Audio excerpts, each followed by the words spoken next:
We're going to start off tonight with Sidney Powell giving statements on Greg Kelly Reports, whatever the fuck that is. I've never heard of it. And I'm sure he's also like, I've never heard of Justin Freakin either. You got a really nice Christmas tree, Sidney Powell. Let's see what you have to say. Supreme Court, tomorrow for you? This was last night. I'm sorry I missed that. Will you be in the Supreme Court tomorrow? You said emergency relief. Does that entail you going there? How's that going to actually work?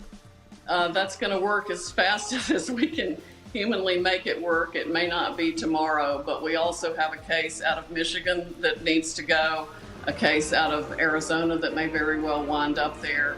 There should be at least... Whoa, hitting the dramatic bumper music. With enough electoral votes to change the outcome before the end of the week. Sidney Powell. At least 3 cases with enough electoral votes to change the outcome of the election by the end of the week. Now, as you guys may have heard, the Supreme Court denied a Republican challenge to certify the votes in Pennsylvania. Today, the U.S. Supreme Court on Tuesday rejected a last-ditch effort to undo President-elect Joe Biden's win in Pennsylvania in a one-line order. 9-0 vote. Not even Kavanaugh. Not Amy COVID Barrett.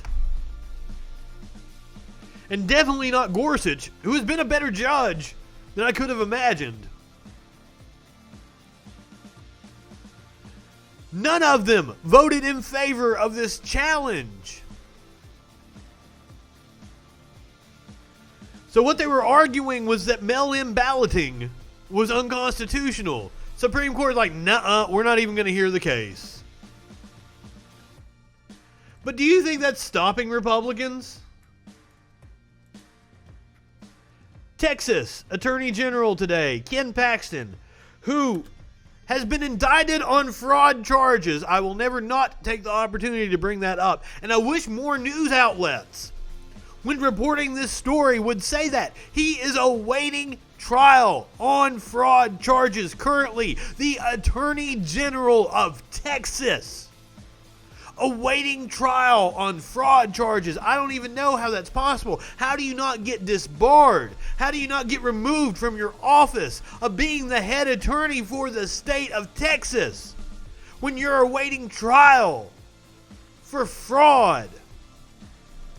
Texas sues the states Biden won in the Supreme Court, seeking to delay the Electoral College vote. Now, if I had to guess,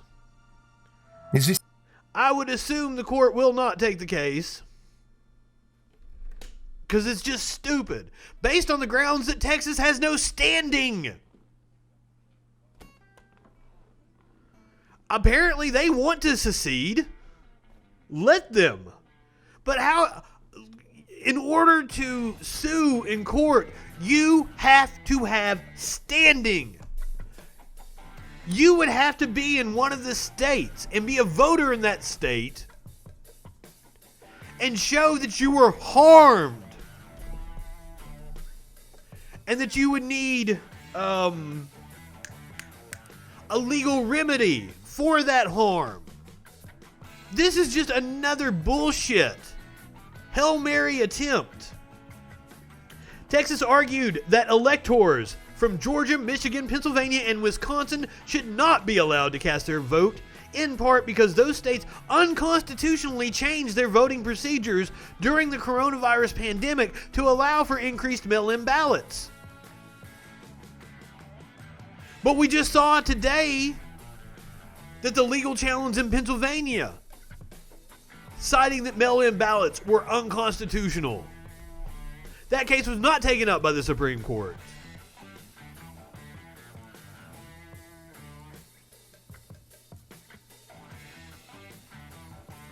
But of course, nothing stops these dumbass Republicans because they are shameless.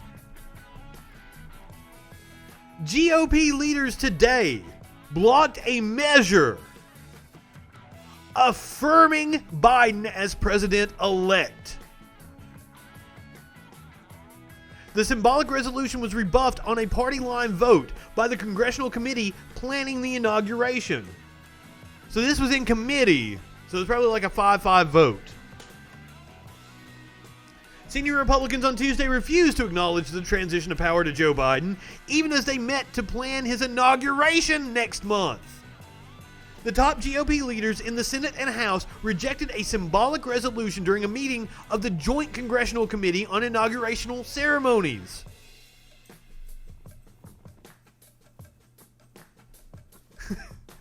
I know, I've seen so many posting about the legal challenges. I love saying 49-1, 49 losses. I think it's up to 50. 49 as of yesterday. It's up to 50. Trump has lost 50 times in court.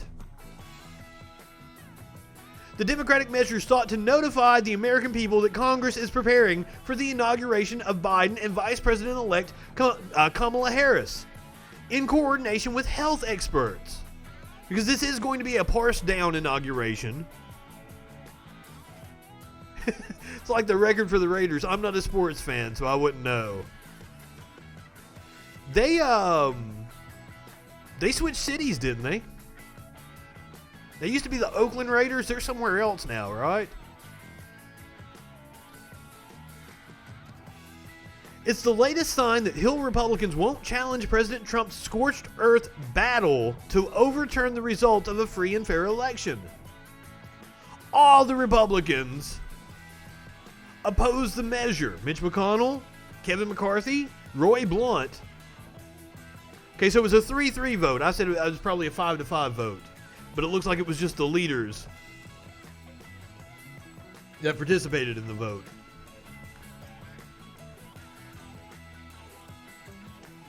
Not only that, but they are blocking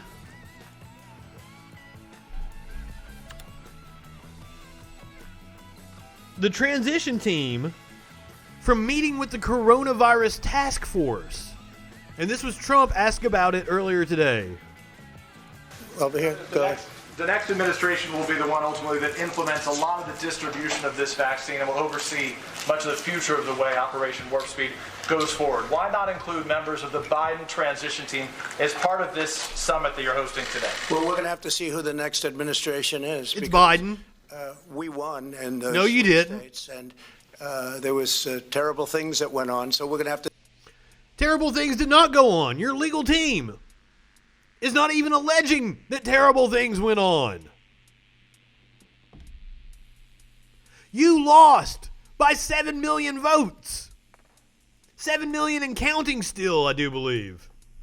I don't know. They might be about wrapped up with the counting.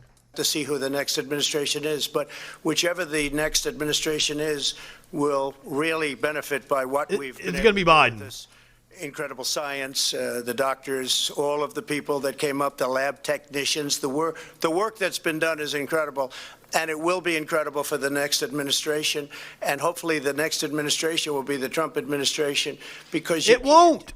steal hundreds of thousands of votes.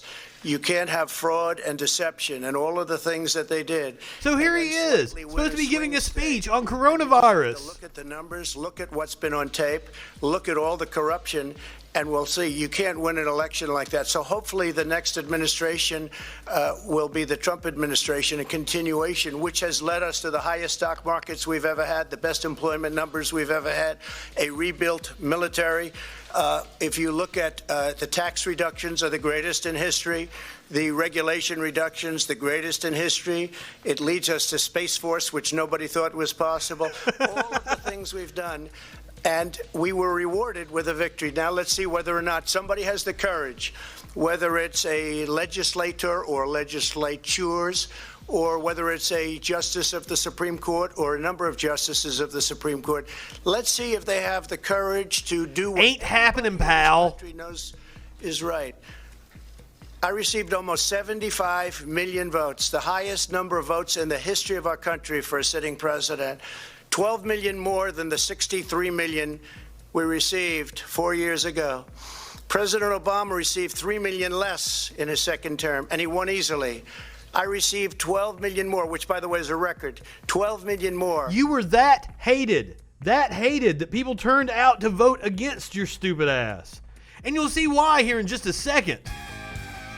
Exactly, more people voted this time.